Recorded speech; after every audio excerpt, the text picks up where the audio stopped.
like, as a super experienced producer in many facets, what advice would you have for filmmakers and creatives looking to get into the wild, wild west of producing?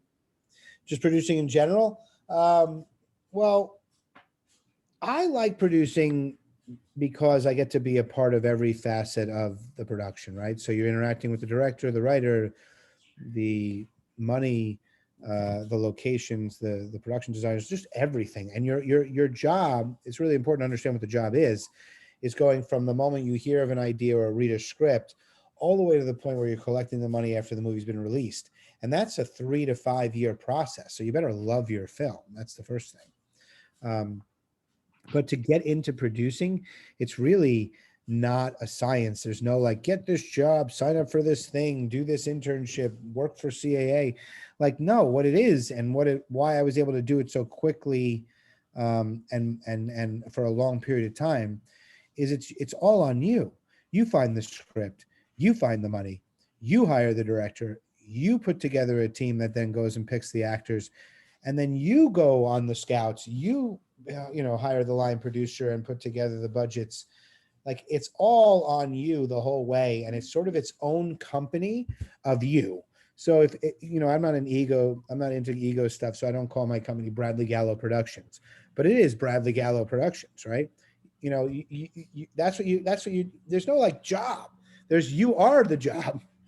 So you have to say, I'm going to find a script. I'm going to go find, obviously I want to start with a smaller movie, make a $250,000 film, and find 5 people to give you $50,000, a dentist, a lawyer, a family member, or maybe you're lucky enough to get to an institutional investor, and pull together an independent film, and then make that film. And if you haven't been to film school, which I didn't go, you certainly can just learn on the first film as you go. But you're really just running a business. You're running a small business in a creative field that you are responsible for. And I think the advice is to go and put one together. The only thing that essentially stops you is the money, raising the money. And if you think you can figure that out, you don't have to have the money yourself. Like, oh, the rich people are the only ones. No, you can go and find out who somebody can give you 25,000 a year, 25,000. I mean, people make movies for way less than 250. I was just saying that in the sense of getting some cast members that you can actually afford, that give your film a little bit more value. But yeah, some people say start with a short film, right? But short films don't make any money. And if you want to project yourself faster and you're maybe older, there's so many ways to talk about this.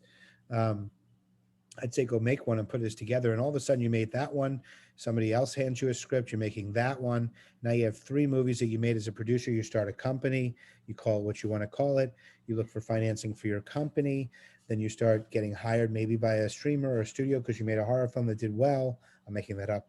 And you start to build a brand for yourself as a producer and for your company. I mean, that's essentially what we did. I mean, and you can partner with people. I partnered with an amazing man by the name of Michael Halfant, who's 20 years older than I am, and came from significant companies out in Hollywood forever. I was a New Yorker, and we combined that way. But you're as good as the people you surround yourself with. And if you feel like you're a producer, your job is to hire all the better people, better than you, to do all those different jobs, and then you just sort of steer the ship. I think that's what it takes to be an independent producer.